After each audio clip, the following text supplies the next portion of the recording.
Hi guys. मैं इतने रात को, आज काफ़ी रात हो गया है, अभी 1:45 बज रहे हैं रात के।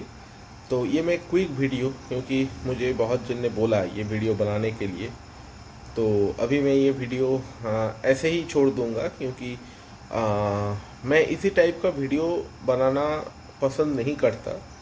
क्योंकि क्वेश्चंस होते हैं कि ये जो सोलर इक्लिप्स या सूर्य ग्रहण होगा, इसका मेरे ऊपर क्या इफ़ेक्ट आएगा, क्या नहीं आएगा।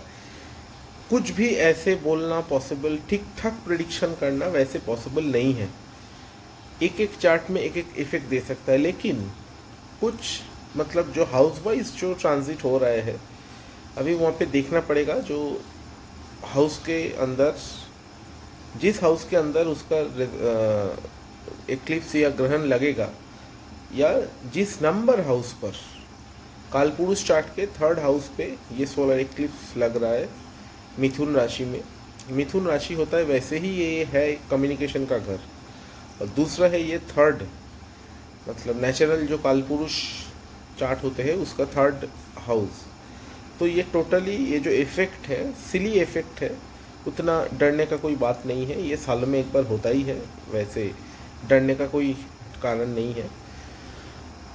ये जो होते हैं ग्रहण जो लगेंगे, तो ये जो ग्रहण है, सबसे पहले ये जो इफेक्ट करेगा वो है हमारा कम्युनिकेशन विथ आउटसाइडर, मतलब जो बाहर वाले होते हैं उन लोगों के साथ हमारा कम्युनिकेशन। तो यहाँ पे गाइस थोड़ा सावधानी रखना पड़ेगा, क्योंकि ये जो ग्रहण लगने वाला है, क्योंकि सूर्य जो है, जो हमारा आत्मा है, नेचुरली उसको आत्माकारक, नेचुरल आत्माकारक बोला जाता है, वो राहु के कबल में आ जाता है। तो ये कम्युनिकेशन तो प्रॉब्लम देगा ही देगा। थोड़ा बहुत उल्टा सीधा दिमाग, मतलब उल्टा सीधा जगह पे दिमाग लगाने का टेंडेंसी आएगा। हीन जो काम बोला जाता है उसमें इंटरेस्ट आ सकता है, किसी किसी का, सबका नहीं। ऐसे मतलब सबका कुछ सेम इफेक्ट नहीं होता। और 3 राशि के ऊपर सबसे ज़्यादा जो इफेक्ट आने वाला है, एक है आपका धनु राशि, जहाँ पे डायरेक्ट मतलब अभी केतु है वहाँ पे। तो धनु राशि, मिथुन राशि, ये दोनों राशि का रिजल्ट काइंड ऑफ सेम है। बहुत झगड़ा इधर उधर, आदमी से, बहुत आदमी से उल्टा सीधा बात कह देना, उससे झगड़ा लग जाना, ये सब पॉसिबल है। दूसरा एक राशि है जो अभी 7.5 के अंदर है, वो है कुंभ। कुंभ राशि का जो जातक जातिका है, उसका टेंशन और भी बढ़ेगा। वैसे भी वो लोग 7.5 के फर्स्ट फेज में है, तो अचानक से एक अच्छा टाइम बिताने के बाद सैटर्न का नज़र आ गया, तो थोड़ा बहुत तो दिक्कत मिल ही रहा होगा उन लोगों को। उसके इन एडिशन ये सूर्य, राहु, मरकरी जो एक साथ हुए हैं, उनका ये जो मैटर है, ये बहुत कम्युनिकेशन फेलियर देगा। ओवरऑल हमारा जो इंडिया है वो वृष लगन है, उसके सेकेंड हाउस में ये राहु सन का कंजंक्शन जो है वो बन रहा है। और सबसे बड़ा बात, ये एकदम मेरा पर्सनल व्यू है, मैं ना तो ये कंपटीशन में विश्वास रखता हूँ ना मैं करता हूँ। ये जो सूर्य ग्रहण है, आप लोगों को याद होगा 2019 में एक सूर्य ग्रहण आया था। वो ग्रहण के बाद ही, दिसंबर में आया था, उसके बाद ही कोरोना का आउटब्रेक हुआ था। क्योंकि वहाँ पे जुपिटर था तो इसको अचानक से बढ़ा दिया। अभी फ़िलहाल जुपिटर ये दृष्टि से बाहर चला गया है। दूसरा, जो नेचुरल हीलर या डॉक्टर है, स्वयं सूर्यदेव, वो अब तक कालसर्प में थे। तो वो कल के बाद, कल नहीं परसों के बाद, मतलब संडे इंडियन टाइम 2:04 पे ख़त्म हो रहा है सोलर इक्लिप्स। 10:17 AM से लेके 2 बजे 4 मिनट तक दोपहर का ये सूर्य ग्रहण चलेगा। तो इसके बाद ये मेरा जितना विद्या है, मैं इसी से हिसाब से कह सकता हूँ। मैं पहले भी व्हाट्सएप मेरे स्टेटस में जो देखते हैं उन लोगों को पता होगा, मैंने दिया था। ये 21 जून कोरोना का 70% एंड हो सकता है। क्योंकि जो नेचुरल हीलर है सन, वो खुद कालसर्प से निकल रहे हैं, राहु को क्रॉस कर दिया। तो उसके बाद वैसे भी साइंस भी बोलते हैं ऐसा कुछ कि जो सोलर इक्लिप्स होते हैं उसमें बहुत सारा वायरस या नेगेटिव एनर्जी जो होता है उसका खत्मा भी होता है, कुछ कुछ का जागरण भी होता है। तो पहले जो दिसंबर में हुआ था तो सबको पता है, अभी एक्स्ट्रा बोलने का कोई ज़रूरत नहीं है, कोरोना क्या कर दिया पूरा वर्ल्ड का। तो ये एक पॉजिटिव न्यूज़ आ सकता है, लेकिन कल से ही नहीं, लॉजिकली समझना पड़ेगा। जो लोग कल तक अफेक्टेड होंगे उनके साथ ये सोलर इक्लिप्स का कोई संबंध नहीं है। उसके बाद 1.5 हफ्ता 2 हफ्ता बाद पता चलेगा कि मेरा प्रेडिक्शन कितना ठीक ठाक रहा या ना रहा। मैं तो खुद तो मतलब मुझे ख्याल रखना ही पड़ेगा, क्योंकि मैं अपने वीडियो में 950 के करीब मेरा सब्सक्राइबर है, 950 आदमी के सामने, और देखते और भी ज़्यादा है, तो 2000-5000 लोग के सामने ये बोल रहा हूँ। तो ये मेरा दायित्व बनता है कि मैं अपडेट देता रहूँ आपको, ना कि मेरा पब्लिसिटी हो, ये हो वो हो। मैं कोई पब्लिसिटी नहीं करता। और तीसरा बात है जो सबसे इम्पोर्टेंट है, सोलर इक्लिप्स मतलब कोई कोई बोलता है देखने से ये होता है वो होता है, मैं बोलूँगा इसको ना देखिए तो बेहतर है। मैं खुद साइंस बैकग्राउंड का लड़का हूँ, और सोलर इक्लिप्स जो होता है, मैं एक बार मैं जब छोटा था एक बार हुआ था, तो वहाँ पे मैंने देख लिया था। विद गॉड ग्रेस मेरा आँख अभी तक ठीक ठाक है, और वो भी मैं उस टाइम दिख रहा था जहाँ पे वो मतलब पूर्ण ग्रास जो बोलते हैं, उसके बाद जो अचानक से बहुत सारा डीप मतलब जो रेज होते हैं जहाँ से निकलता है, मैं उसी को देख रहा था। ये इतना छोटा कैसे हो गया? फिर भी विथ गॉड ग्रेस, मेरे तब मेरे गुरु नहीं थे, तो मेरे गुरु जी के हिसाब से, मतलब मेरे गुरु जी पे कृपा से मेरा आँख अभी तक फ़िलहाल ठीक है। तो मेरा ये रिक्वेस्ट है जो का पार्ट कि किसी मतलब एस्ट्रोलॉजिकल या धार्मिक कारण से उसको ना देखना ही बेहतर है, क्योंकि धर्म अपना जगह है, साइंस अपनी जगह है। साइंस बोलता है ये देखना ठीक नहीं है, ये आँखों के लिए बहुत हार्मफुल हो सकता है। तो इलॉजिकली धर्म को अंध तरह से फॉलो ना करते हुए ये मेरा रिक्वेस्ट है, नहीं देखिएगा। अगर देखना है मिनिमम 4 जो हमारा एक्सरे का प्लेट होता है या एक ग्लास मिलता है उसी से देखिए।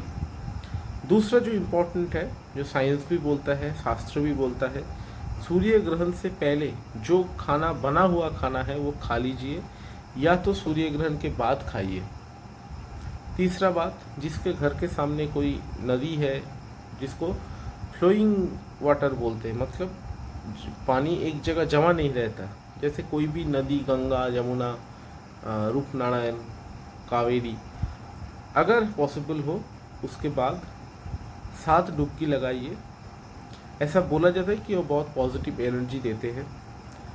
चौथा बात, पानी भी पीजिएगा तो 2-1 तुलसी पत्ता जो है वो उसमें डाल के रखिएगा, वो आपके हेल्थ के लिए ठीक होगा। क्योंकि साइंस भी कहते हैं जब सूर्य ग्रहण लगता है, नेगेटिव जो बैक्टीरियाज और वायरस होते हैं ये बहुत एक्टिव हो जाते हैं उस टाइम। तो शास्त्र भी ऐसा ही बोलता है। तो इसको माना गया है ये राहु, फॉरेन जो बॉडीज़ है ये राहु है, तो राहु का पावर उस टाइम बहुत ज़्यादा रहता है। तो जिसका स्पेशली राहु मतलब नोडल पोजीशन को बहुत अच्छा नहीं है, वो लोग थोड़ा संभाल के रहिएगा। टेंशन करने का कोई ज़रूरत नहीं है, टेंशन करके आप कुछ नहीं कर सकते, कोई कुछ नहीं कर सकता। ये एक नेचुरल फिनोमेनन है, ये होता ही रहेगा। अगले साल भी आएगा, पिछले साल भी आए थे, इस साल भी आ रहा है, तो उतना टेंशन करने का ज़रूरत नहीं है। किसी भी मतलब जो पब्लिसिटी बढ़ाने के लिए आदमी को डराता है, उनको मतलब उतना विश्वास करने का कोई ज़रूरत नहीं है। एंजॉय कीजिए वो दिन, वैसे भी लॉकडाउन है, अब घर में बैठते बैठते तो हम लोगों का वो हो गया है। फिर भी अगर पॉसिबल हो तो टीवी में उसको देखते रहिए, हर न्यूज़ चैनल कवर करता है। मैंने पिछले बार देखा था, उस दिन में मेरा छुट्टी था शायद, तो मैंने देखा था। उसको एंजॉय कीजिए, फैमिली के साथ टाइम बिताइए, और ग्रहण के बाद कुछ अच्छा सा कुछ खा लीजिए, बना के, रिसेंटली बना के खाइए। कुछ बना के रख दीजिएगा मत ग्रहण से पहले, ग्रहण के बाद ही बनाइए, उसके बाद ही गरम गरम खा लीजिए। वैसे भी संडे है, बहुत अच्छा अच्छा जो डिश है वो तो बनेगा हर घर में। और फाइनली जो मुझे बोलना है कि अगर किसी का मंत्र दीक्षा है या कोई मंत्र पाठ करना चाहते हैं तो सूर्य ग्रहण के टाइम मंत्र पाठ करना स्पेशल इफेक्टिव होता है। स्पेशली जो लोग तंत्र विद्या मतलब तंत्र दीक्षित है या शक्ति मंत्र है जिन लोगों के पास, वो लोग तो ज़रूर उसका जो गुरु मंत्र है उसको पाठ करते जाइए। जितना ज़्यादा हो सके, जिसको हम माला बोलते हैं, 11 माला 22 माला ऐसे हिसाब से करते रहिए।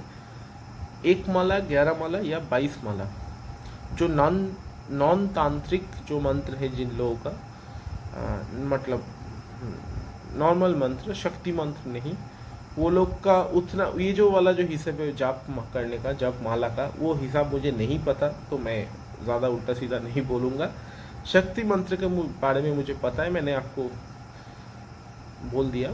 और जिन लोगों का मंत्र नहीं है, अचानक से कोई मंत्र नया स्टार्ट मत कीजिएगा, ये रिक्वेस्ट है। मंत्र कोई आसान चीज़ नहीं है, मंत्र बहुत पावरफुल चीज़ होते हैं। और ये अचानक से धूम धड़क्का सूर्य ग्रहण लगा, किसी ने बोला है तो ये मंत्र में जाप करो, ऐसा मत कीजिए। अब पहले से करते हैं फिर कीजिए, क्योंकि वो मंत्र जो है वो आपके बॉडी में सूट होना बहुत ज़रूरी है। अचानक से ये ग्रहण के टाइम वैसे भी नेगेटिव एनर्जी बहुत ज़्यादा रहते हैं। मंत्र पाठ करने का नियम होता है, मंत्र ऐसे ऐसे नहीं पाठ किया जाता। मंत्र जो है हम मतलब 2 सेकंड के लिए दिखा रहे, ऐसे पाठ करना होता है।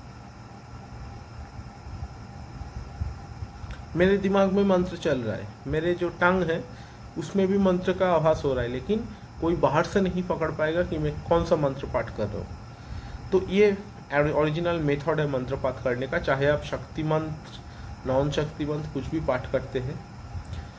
जिन लोगों का कालसर्प है वो ज़रूर महामृत्युंजय जप करते रहिएगा। जप नहीं पता, प्रणाम मंत्र नहीं पता, ध्यान मंत्र नहीं पता, सिर्फ ओम महामृत्युंजय शिवाय नमः ये मंत्र पाठ करते जाइए, इसमें कोई दिक्कत नहीं है। शिव जी जो है महाकाल महामृत्युंजय शिव, ये जो है ये किसी नियम का उतना पाबंदी नहीं है, मतलब उसके पूजा में उतना पाबंदी नहीं है, कोई भी कर सकता है, कोई भी ये मूल मंत्र है शिव का, ये बोल सकते हैं, इसमें कोई दिक्कत नहीं है। करते जाइए, स्पेशली जिनका काल सर्प है ये आपके लिए काफ़ी फ़ायदेमंद हो सकता है, साबित हो सकता है। और यही बोलना था, मैं फिर भी बोल रहा हूँ, पैनिक्ड मत होइए। ऐसा कुछ मतलब अर्थ का एंडिंग नहीं हो रहा है, ये हर साल में 1 बार 2 बार होता ही रहता है। और ये जो पर्टिकुलर ये वाला जो सूर्य ग्रहण है ये एनुअल सूर्य ग्रहण बोला जाता है, मतलब हर साल इसी टाइम 1 बार न 1 बार होता ही है, तो इसमें उतना टेंशन करने का ज़रूरत नहीं है। मैं आप लोगों को फैक्ट बताता हूँ, तो यहाँ भी ये सूर्य ग्रहण लेके जो फैक्ट है वो आपको मैंने बता दिया। अब आपको ये सीधा बात पसंद होगा या जो नाटक करके ये वो सब बोलते वो पसंद होगा, आपके लिए, आपके ऊपर है।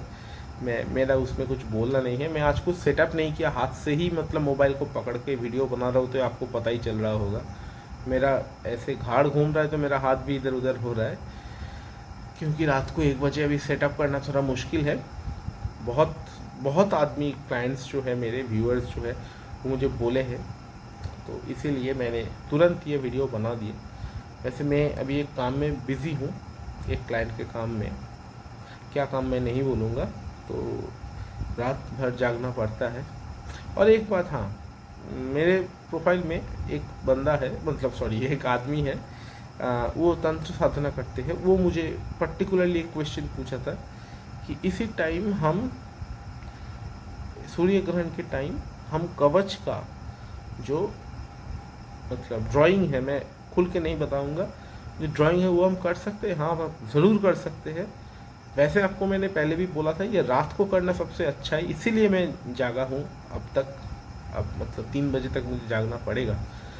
तो ये जो सूर्य ग्रहण के टाइम ये आप कर सकते हैं। मैं आपको टाइम बता रहा हूँ जो हो रहा है, मैंने देख लिया। वो आपका जो नंबर है वो, I am really very sorry, वो जो आपका नंबर है वो कहीं हो गया, ये मुझे मालूम नहीं पड़ रहा है कहाँ पे है। तो जो हो रहा है वो मैं आपको बताता हूँ। 11:27 से 1:44 तक, मतलब 1.44 PM तक ये शुभ मुहूर्त है। इसी हिसाब से जो आपका कवच का जो ड्राइंग है वो कर लीजिएगा। जब भी उसमें शुरू कर सकते हैं, एंडिंग का कोई मैटर नहीं है। ये टाइम पे शुरू करना इम्पोर्टेंट है, एंड करना इम्पोर्टेंट नहीं है। तो ये आप कर सकते हैं, लेकिन कृष्ण रिलेटेड कोई या गोपाल रिलेटेड कोई ये सब कवच या राम कवच ऐसा कुछ मत बनाइएगा। ये टाइम जो तांत्रिक कवच होते हैं, ये टाइम बहुत ऑस्पिशियस है इन लोगों के लिए, मतलब इन चीज़ों के लिए। तो ये आप कर सकते हैं, इसमें कोई दिक्कत नहीं है। और अगर आप ये बात आपको पता चल गया मेरे वीडियो से, आपने ही बोला था कि मैं आपका वीडियो पूरा देखता हूँ, तो thank you, my pleasure, I am honoured. तो ये देखने के बाद मुझे आप व्हाट्सएप में मैसेज कीजिएगा, तो मुझे तसल्ली मिलेगा कि भाई ये देख लिया बंदा। ओके गाइस, तो आज का वीडियो यहाँ तक ही था। नेक्स्ट टाइम जैसे मैं सज धज के पूरा सेटअप लेके बैठता हूँ वैसे ही आऊँगा। तब तक के लिए टाटा, हैवी वीकेंड।